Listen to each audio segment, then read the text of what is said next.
나는 원숭이의 후손이야 라고 생각할 때하고 나는 별에서부터 왔어 라고 생각하는 거하고 같은 느낌일까요? 전혀 달라요. 전혀 달라. 우리가 얘기하는 실존적인 욕구는 뭐 성을 걷고 성당 나서 기도하고 이것만을 의미하는 것이 아니고 내 안에 내 존재의 가장 가운데 있는 빈 부분을 무엇으로 채울 것인가 하는 거예요. 그러니까 부활은 육신의 죽음을 통해서만 얻어지는 게 아니라 정신을 뒤덮은 수많은 껍질을 벗을 때마다 하나씩의 부활이 일어난다는 거죠. 이거 먹고 싶니? 라고 묻는 것 같아요. 그래서 그냥 고개를 끄덕거렸더니 자리를 싹 비켜주는 거예요. 앉으라고. 같이 밥 먹자고.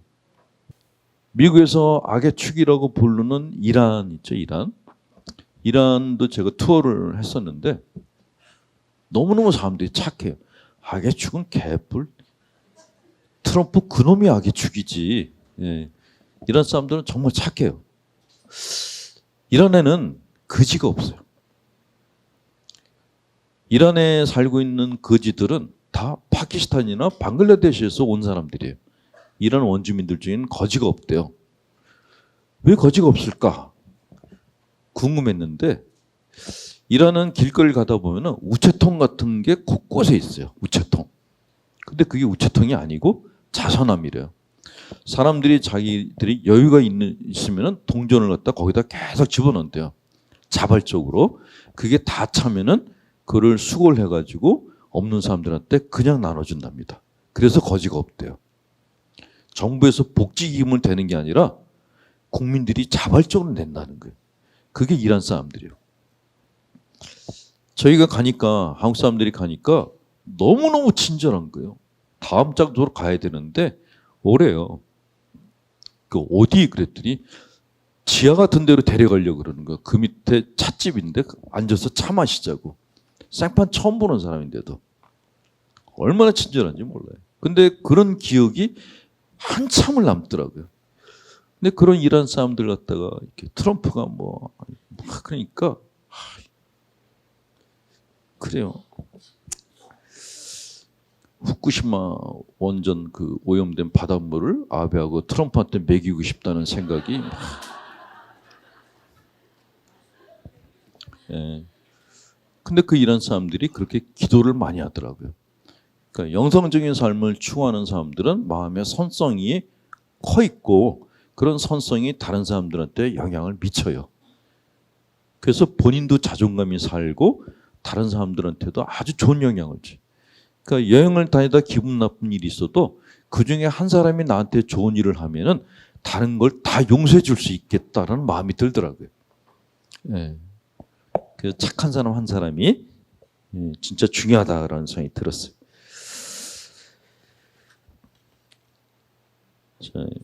제가 한 사람 소개할 사람이 있습니다. 이름이 구르디에프라고. 이 사람은 가톨릭 신자도 아니고 이 구르디에프라는 사람은 아르메니아 사람인데 일종의 수행자 비슷한 사람이었어요. 이 구르디에프가 이런 얘기를 했어요. 어느 시대나 자기 이익을 추구하고 자기 못되는 사람들이 있긴 마련이다. 근데 이 구르디에프는 이런 삶과 정반대되는 삶을 살았던 사람입니다. 구르디에프는 쉬지 않고 여행하고 끊임없이 영적인 추구를 함과 동시에 가장 실제적인 사람으로서 먹고 살아야 되는 도전의 가장 절대처한 본보기다.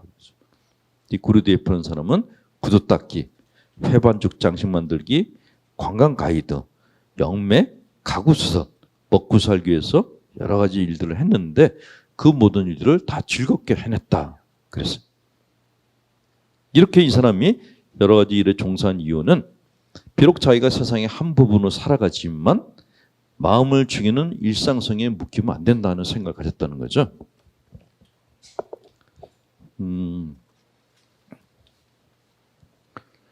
하루를 살고 나면은 하루를 살았던 것 중에서 몇 개나 기억이 나세요?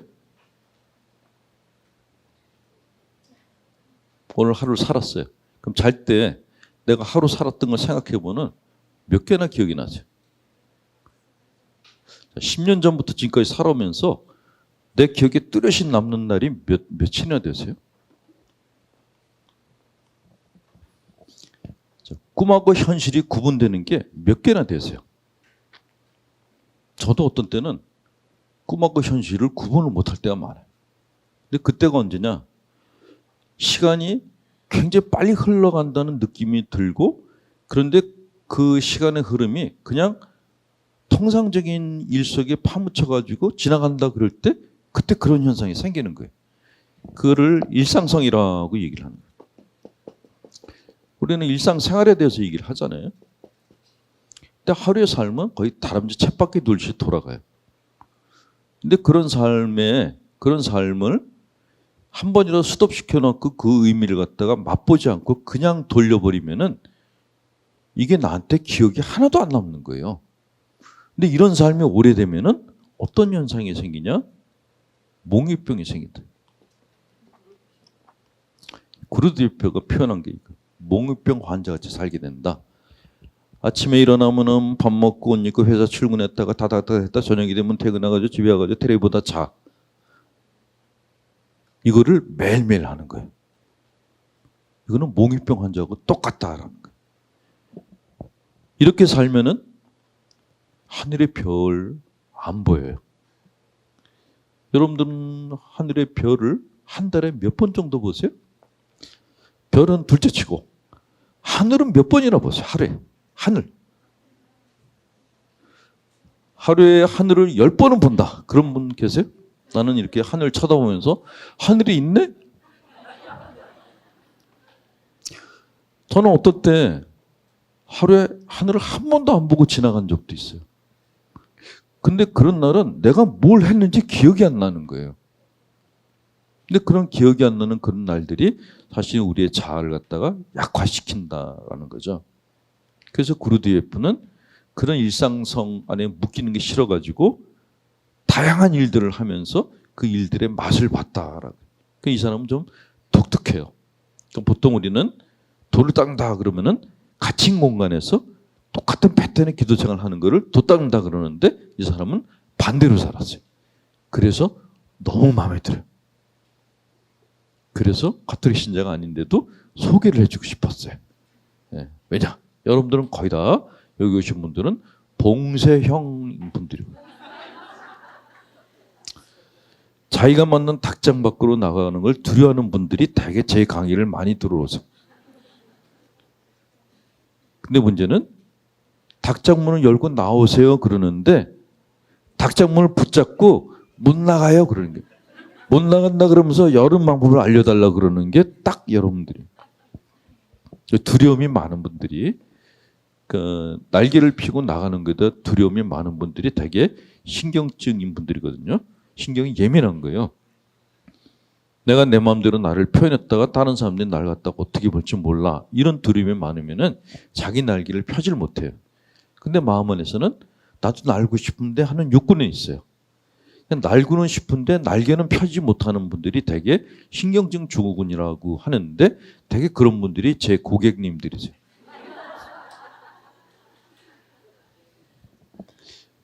근데 제가 그런 분들 마음을 제일 잘 아는 게 제가 45년을 그렇게 살았거든요. 닭장 안에 사는 게 그게 진리라고 생각했어요.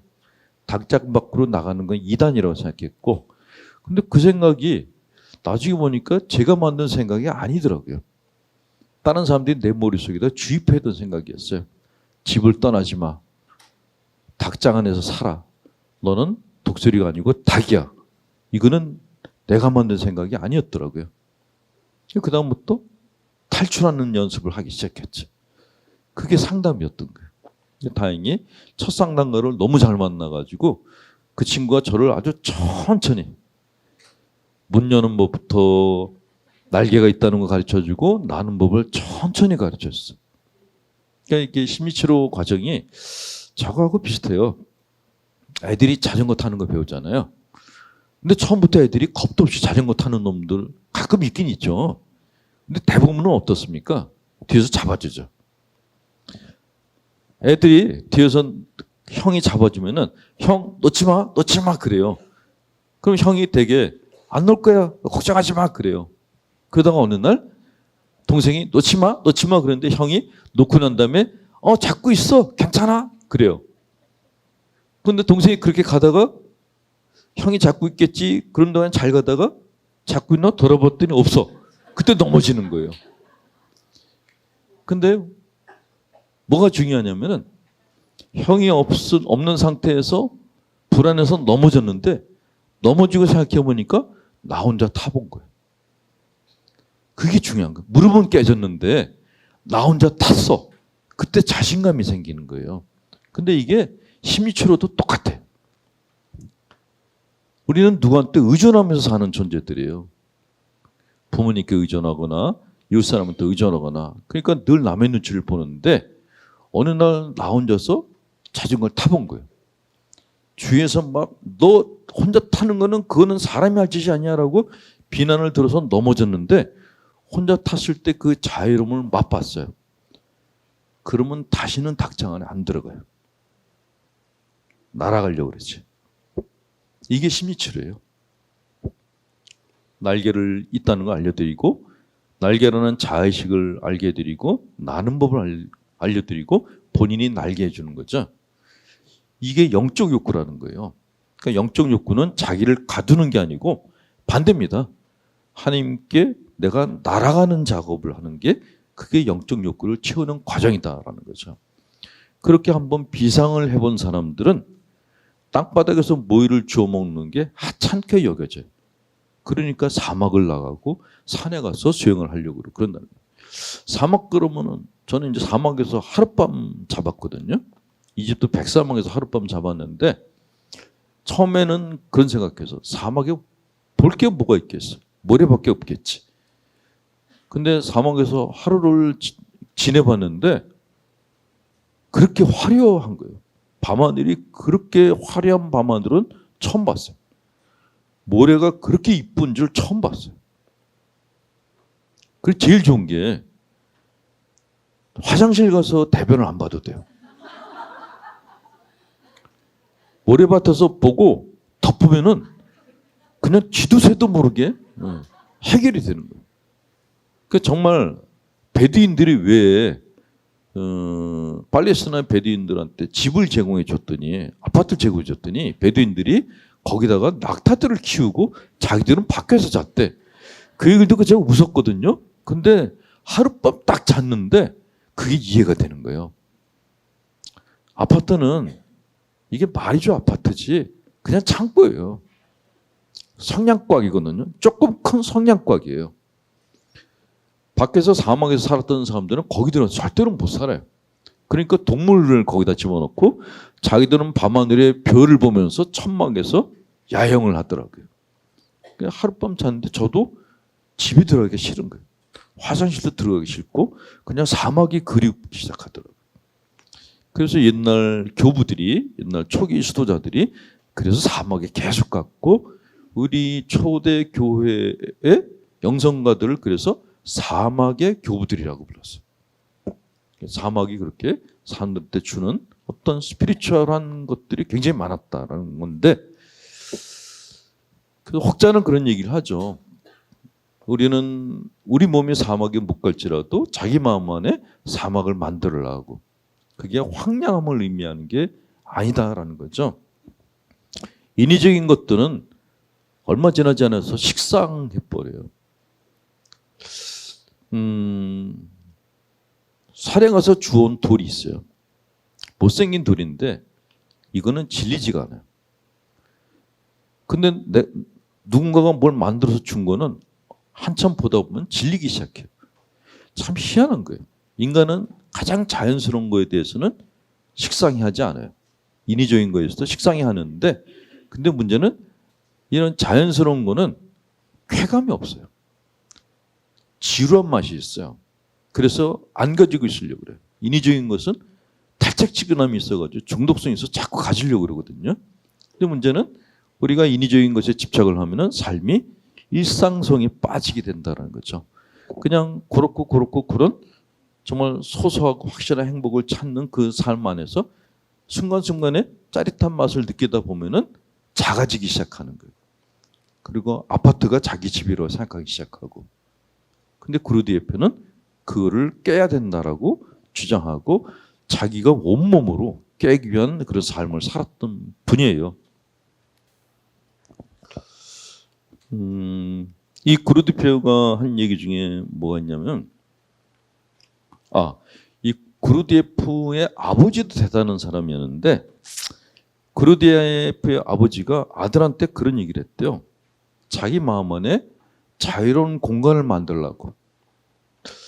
이거는 각자 한 분께 숙제로 드릴게요. 공간이라는 개념이 굉장히 중요하거든요. 저희는 이제 추석이 되면은 명절이 되는 걸 신부들은 가장 싫어해요. 신부들이 제일 싫어하는 게 명절이에요. 왜냐하면 명절 때 되면은 직원들이 다 휴가를 가요. 밥 해줄 사람이 없어요. 이제 밥을 얻어먹으러 다녀야 되는데 식당도 닫았어요. 집에 가면 되지 않냐 그러거든요. 근데 집에 가면은 내 공간이 없어요. 집 떠난 지 오래됐으니까 내 물건이 하나도 없고 내 방이 없어요. 그러니까 집에 가면 낯설은 거예요. 그래서 어떤 신부가 그러더라고요. 신부들은 명절 고아들이라고. 여기저기 떠돌아다니는 거예요. 그러니까 명절을 기다리는 신부는 아무도 없어요. 다 명절이 없었으면 좋겠다라고 이유동성으로 얘기를 하는데, 자, 이렇게 어디를 가든지 간에 내가 자유롭게 움직일 수 있는 공간이 있다는 게 아주 중요해요. 어딜 가든지 간에 만약에 자기 공간이 있다 그러면 그 사람은 가장 부자예요. 근데 그런 공간이 이런 물질적인 것뿐만이 아니라 내적으로도 있어야 된다는 거죠. 여러분들은 여러분들 마음 안에 공간이 있습니까? 바쁜 일상에 쫓기다가 내가 나 혼자만의 휴식 시간을 가질 수 있는 그런 공간 같은 게 있나요? 그게 있는 분들은 절대로 우울증이나 불안증이 안 걸려요. 공간이 없어서 자기 자아가 쫓기는 분들이 걸리는 병이 불안장애예요.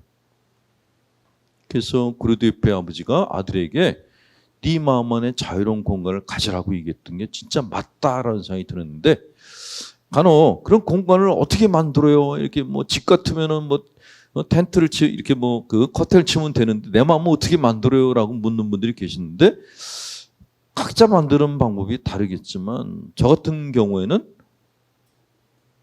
음악 감상하는 것, 그냥 노래를 듣고 음악을 감상하는 시간에는 아무것도 안 해요. 그러니까 평소에는 그냥 글 쓰고 뭐 작업을 계속 하는데 딱 그 시간만큼은 아무것도 안 하고 그냥 내가 나한테 음악을 선물해 줘요. 그게 저한테는 저의 자유로운 공간이에요. 그게 그림을 그리는 것일 수도 있고 글을 쓰는 것일 수도 있고 어떤 분들은 그냥 앉아 있는 것일 수도 있는데, 어쨌건 사람은 어떤 공간이 있어야 돼요. 공간이 하나도 없으면은 삶이 빡빡해지기 시작하고 쫓기기 시작합니다. 이 구르디에프한테 영향을 줬던 또 한 사람이 있는데 보가체프스키라는 사람이에요. 이건 안 쓰셔도 돼요. 이 사람은 신부인데 그 정교회 신부였어요. 근데 이 사람도 그 구르디에프한테 정말 중요한 얘기를 했는데, 세상에는 윤리가 두 가지가 있다 그랬대요. 객관적 윤리와 주관적 윤리가 있다라고 얘기했다면, 객관적 윤리는 뭐냐? 옛날부터 내려오는 절대 진리들 있죠. 사람을 사랑하고 해치면 안 되고 함께 살아야 되고 이런 것들이 있어요. 주관적 윤리는 뭐냐? 진리를 자기 개인이 개인적 해석을 하는 걸 주관적 윤리라고 합니다. 우리 같은 경우는 이제 성경을 두고서, 성경의 본 말씀은 객관적 윤리죠. 이웃 사람을 사랑하고 가난한 사람을 돕고 이런 가장 기본적인 윤리들을 가르치는 게 복음서예요. 근데 주관적 윤리자들이 이 성경을 자의적으로 해석해요. 문제는 이 성경을 해석하는 사람들이 자기 안에 있는 컴플렉스를 극복하지 못할 경우에는 자기가 갖고 있는 컴플렉스로 성경을 봐요. 예를 들면 요새 굉장히 말이 많은 게 종교인들이 이렇게 돈 문제 때문에 뭐 세습교회니 뭐 축제한 것 때문에 굉장히 욕을 많이 먹고 있잖아요. 근데 그런 사람들이 설교하는 내용을 들어보면은 거의 다 돈 얘기로 일관돼 있어요.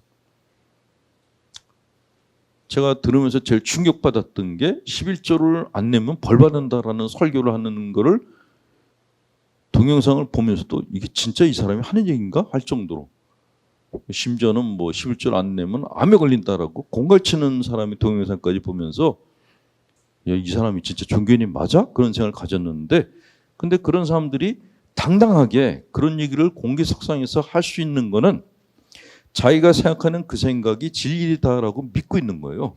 근데 문제는 이게 객관적인 게 아니라 주관적인 진리라는 거죠.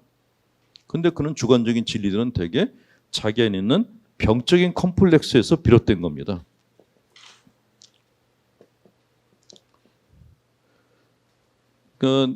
내 안에 결핍 욕구가 너무 많으면은 그 결핍 욕구를 채우기 위해서 성경 구절을 갖다가 악용을 하는 사례가 생겨요.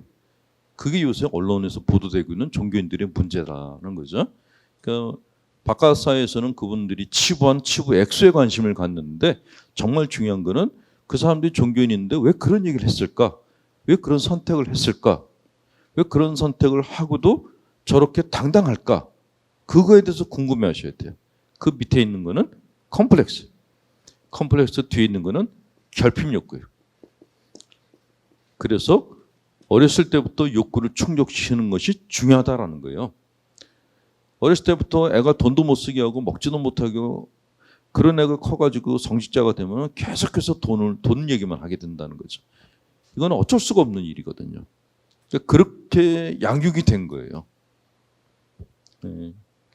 그래서 여러분들께서 객관적인 윤리를 추구하시려면은 내가 갖고 있는 주관성에 대해서 자기 인식을 할 필요가 있어요. 내가 어떤 것에 대해서 갈증 나 있지? 내가 어떤 욕구가 충족되지 않았지? 그걸 보시고 그걸 채워주셔야 돼요. 네. 평균적인 사람들은 실제같이 보이는 것을 기초로 자기 세계를 구성하지만 사실 그것은 참된 실제에서 걸러져 나온 가상의 것에 뿌리를 내린 것이다. 깨친 사람들은 이와 대조적으로 모든 것을 그것이 완전히 때묻지 않은 무엇으로 볼 수 있는 능력을 가졌다라고 꾸르디아피가 얘기를 했는데, 쉽게 설명을 하면은 우리가 살아가면서 많은 것을 보잖아요. 우리는 다른 사람들한테 호감을 주기 위해서, 이쁘게 보이기 위해서 많은 포장을 하고 삽니다. 근데 그거를 보는 사람들은 나의 실체를 보는 게 아니겠죠. 뭘 보는 거죠? 허상을 보고 있는 거예요. 근데 사람뿐만이 아니라 내가 만나는 모든 것들은 허상이 있어요. 저게 굉장히 판타스틱한 것 같아. 근데 가져보면 아닌 거예요. 근데 우리는 그냥 허상에 속으면서도 그것의 실체를 알려고 하지 않고 그냥 허상 속에 빠져 살아요. 보통. 그거를 일상생활이라고 얘기를 합니다.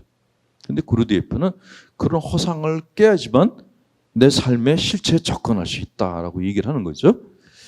이런 비슷한 얘기를 한 사람이 게슈탈트 치료법을 얘기한 펄스라는 심리학자. 이 펄스라는 심리학자가 어떤 얘기를 했냐면, 우리가 살아가면서 보는 많은 것들이 마야다라고 얘기해요. 마야는 허상이다라는 거죠. 실체가 아닌 허상이다. 사실 현대 문명은 허상의 문명으로 해도 과언이 아니에요. TV에 나오는 광고물들 보세요. 그게 실체인가요? 아니요. 다 허상이에요. 다 허상. 네. 제가 이제 요즘 텔레비 보면서 이렇게 보면서 혼자서 실실 웃는 그런 프로들이 있는데, 이제 젊은 친구들 이렇게 그 짝지어주는 프로그램이 요새 성행하고 있잖아요. 근데 둘 다 이제 콩카풀이 쓰여가지고 막 어지러이 막 둘이서 헤매고 다녀요. 근데 그 프로가 많이 생긴 그 이유는 이해가 될 만해요. 이게 출산율이 떨어지고 아이들이 적으니까 군인 숫자가 줄어들고 있는 거예요. 근데 한 나라의 국력은 인구수에 비례를 해요. 사람이 줄어들면은요, 이거 전쟁에서 져요. 아무리 좋은 기계를 갖다 놔도 기계는 기계예요. 그러니까 경제 전쟁이건 실적은 전쟁이건 이거는 사람 대 싸움이거든요. 그러니까 중국이 큰 소리 치는 게 사람이 많아서 그런 거예요. 근데 우리는 작은 숫자인데 아이들이 결혼을 안 하겠다 그러니까 출산율이 떨어져서 아이들 숫자가 줄어들고 있어요. 군대가 지금 걱정이래요. 그러니까 출산율을 높이자고 백날 얘기해봐야 안 되니까. 그럼 무슨 뭐 아이 하나 낳으면은 뭐 지원금을 주겠다 그러는데 그거 가지고는 턱도 없으니까 애들이 결혼을 안 하는데 그래서 제3의 방법으로 고안해낸 게 이걸 쓰고 있구나 하는 생각이 들어요. 환상을 심어주고 결혼으로 유도를 하고 있구나 하는 생각이 들었어요. 고육지책이구나 하는 생각이 들었는데 어쨌건 젊은 친구들이 그런 걸 보면서 결혼율이 조금씩 올라가고 있다. 그래요. 근데 그게 좋은 현상일까? 이게 제가 잘못 얘기하면 이렇게 정부 시책에 초를 치는 얘기가 될 텐데 환상에 빠져가지고 결혼을 하면은 깨질 확률도 똑같이 높아요. 내가 실체를 봤을 때는 그 대상과의 관계가 오래 가요. 근데 환상을 보고 관계를 맺으면 환상이 깨졌을 때 쉽게 버릴 수가 있어요. 얼마 전에 그 연예인 부부가 결혼했다가 남자애가 결혼했더니 뭐 이렇게 뭐 섹시하지 않다 그러면서 뭐 이혼하겠다고 둘이서 막 난리를 친 게 보도가 되고 있잖아요. 근데 둘이서 연애할 때는 환상적인 커플이라고 그랬거든요. 주위에서 환상을 계속 만들어줬어요. 본인들도 그 환상에 빠졌었고. 근데 실체를 보고 나니까 아니다 싶으니까 깨뜨리고 싶어 하는 거죠. 만약에 처음부터 둘이 같이 실체를 봤으면 안 깨졌을 거예요. 그래서 환상을 보고 사는 삶이 오히려 더 위험하다라는 생각이 드는 거죠. 실체를 보는 게 맞고 그런 실체를 보는 작업이 바로 영성적인 작업이다라고 얘기를 하는 거예요. 그러니까 신앙생활은 많은 분들이 신앙생활은 비현실적인 삶이다라고 얘기를 하는데 반대입니다. 신앙생활은 실체를 보는 삶이라는 거죠. 인간의 눈으로 세상을 보는 거는 망상에 빠질 때가 많은데 하나님과 함께 기도하면서 보는 거는 실체를 보는 게 많아요. 물론 이제 가끔 망상적인 종교인들이 신앙의 망상을 이용해서 신자들을 현혹하는 경우는 있는데 되게 구도자적인 삶을 사는 사람들은 실체를 보자고 얘기를 합니다. 자, 끝으로 결론. 기도. 그러면 일단 머리에서 쥐부터 나요. 아이씨, 저게 드디어 이제 직업본성을 드러내는구나 그러시는데 저도 마찬가지였고.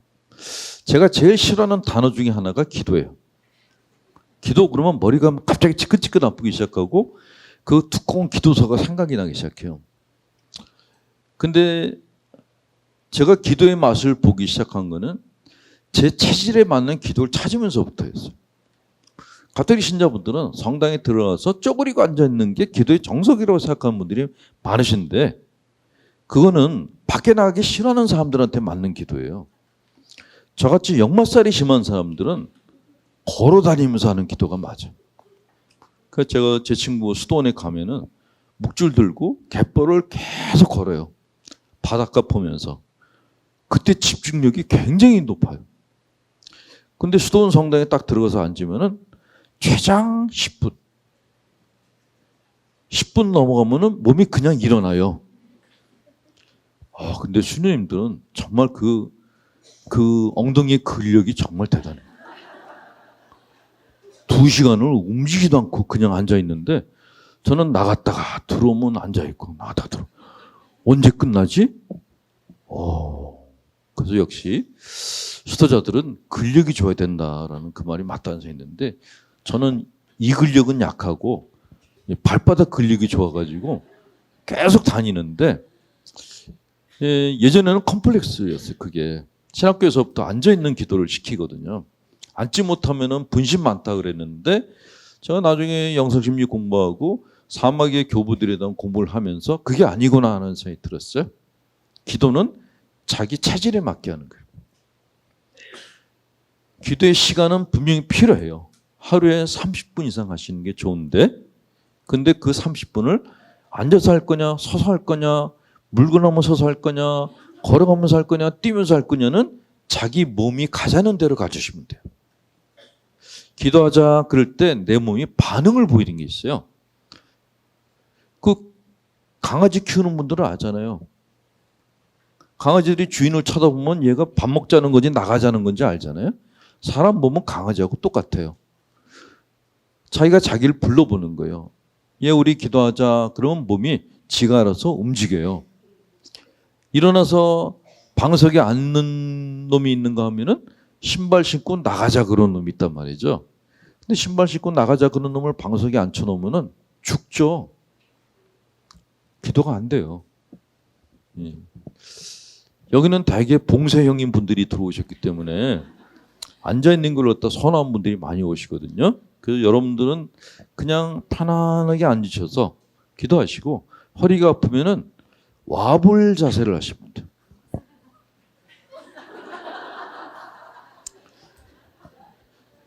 예수님이 그 당시 사람들하고 이렇게 술자리를 할 때 자세가 이렇게 앉아서 술 안 마셨어요. 와불 자세였어요. 이게 로마식이거든요. 이게 위장의 모양을 따라서 눕는 자세라 그래요. 위장이 저도 제 위장을 못 봤는데 옆으로 비스듬히 누웠을 때가 위장이 제자리를 잡았을 때라 그래요. 그래서 이 자세로 그냥 먹고 마시고 싸고 그랬다는 거죠. 근데 기도 자세가 이렇게 비스듬히 누워서 그러니까 예수님을 비스듬히 보는 거예요. 이렇게 삐딱하게. 소주 한 잔 먹고서 예수님께 당신이 나한테 해준 게 뭐가 있어? 라고.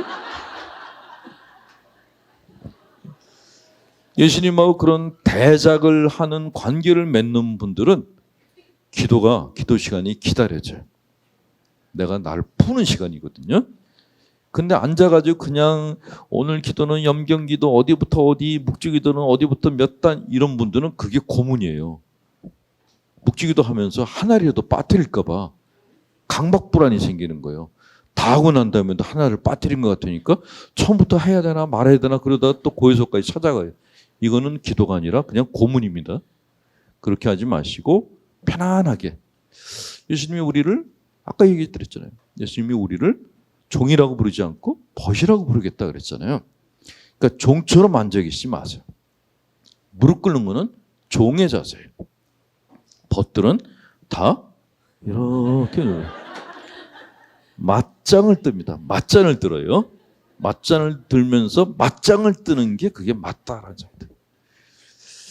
저는 아직 그렇게까지 못 해봤는데 저는 그냥 계속 걸어요. 하여간 계속 걷다가 딴 생각하다가 또 걷다가 딴 생각하다가 그러는데 그렇게 걷다가 언뜻 떠오르는 생각들이 있어요. 그 생각들이 참 굉장히 귀한 것이 있을 때가 많고 그리고 생각지도 않았던 것들이 생각날 때가 있습니다. 그게 성령께서 주시는 은총인지 무의식에서 올라오는 어떤 소득인지 모르겠지만 자기 체질에 맞는 기도 방법을 찾는 게 정말 중요해요. 스스로 생각해 보세요. 내가 가지고 있는 역마살의 정도가 어느 레벨인지를 파악하시고 나는 죽어도 밖으로 다니다가 바람 맞아 죽을 사람이다. 그럼 바람녀들은 그냥 바람 따라 길 따라 그렇게 기도를 하시는 게 좋아요. 근데 나는 밖에 나가는 게 너무 귀찮다. 그런 분들은 조그만 방에 딱 성모상 십자가 놓고 촛불 켜놓고 거기서 그냥 가만히 앉아 계세요. 아무것도 하지 마시고 말하고 싶으면 그냥 대화를 건네세요. 그 시간이 자기한테 아주 소중한 시간이 될 수 있어요. 제가 자주 얘기했지만 김산추 형님이 생전에 굉장히 힘들게 사셨죠. 근데 하루에 3시간을 성체조배 하셨다고 그러셨어요. 저희들한테 얘기를 하신 거예요. 신부들도 성체조배 했으면 좋겠다고. 근데 저희가 3시간? 그러면서 이랬거든요. 근데 추 형님이 그런 얘기 하셨어요. 어떤 때는 3시간이 3분 같았다고. 그때가 언제냐면 가장 힘드셨을 때. 그러니까 휴식 시간이 딱 주님 앞에 있는 그 시간뿐이었던 거예요. 그 3시간이 너무나 달콤했다고 얘기하시는 걸 제가 들은 적이 있어요. 어쨌건 실건 조건 기도하는 시간은 나의 삶의 질을 높여주는 시간입니다. 기도하는 사람치고 퇴행하고 퇴보하는 사람 없어요. 삶의 질을 분명히 높여주니까 하기 싫더라도 그냥 일단 몸뚱아리를 앉혀놓으세요. 앉혀놓으면은 그 다음엔 지가 알아서 해요. 그래서 옛날 영성가들이 그런 얘기를 많이 했어요. 하나님이 정말 사랑하는 사람들은 마귀들이 시샘을 해서 기도하는 마음을 없애려고 기도하려고 그러면 자꾸 밖에 나오고 싶은 유혹을 던진다라고 얘기를 했어요. 근데 그 얘기가 옛날 얘기겠지라고 생각하면서도 어떨 때 막 성당 들어가기 막 싫은 마음이 들을 때면은 그 생각이 도움이 되는 거. 아, 이게 진짜 마귀가 날 갖다 이렇게 유혹하는 건가? 그래서 그냥 억지로 몸뚱아리를 성당에다 그냥 내팽개쳐놔요. 앉아봐 그러고. 근데 앉아 있으면 조금 있다가 금방 편해지는 거예요. 진짜 걔가 있나? 그놈 참 바쁜 놈인데 뭐 내일까지 와서 그렇게 끼어들지? 막 혼자서 그런 생각하는데 어쨌건 바깥 사회에서 얻지 못하는 평화를 성당 안에서 얻을 수 있다는 것은 확실해요.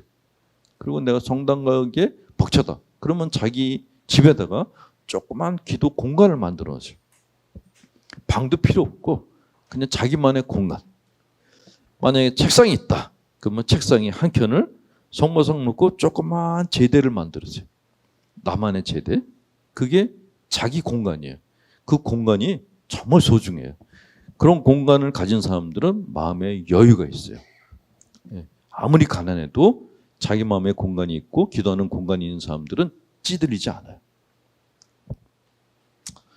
네, 긴 시간 동안 잘 들으셨고요. 일어나세요. 가복 드리고 끝내도록 하겠습니다.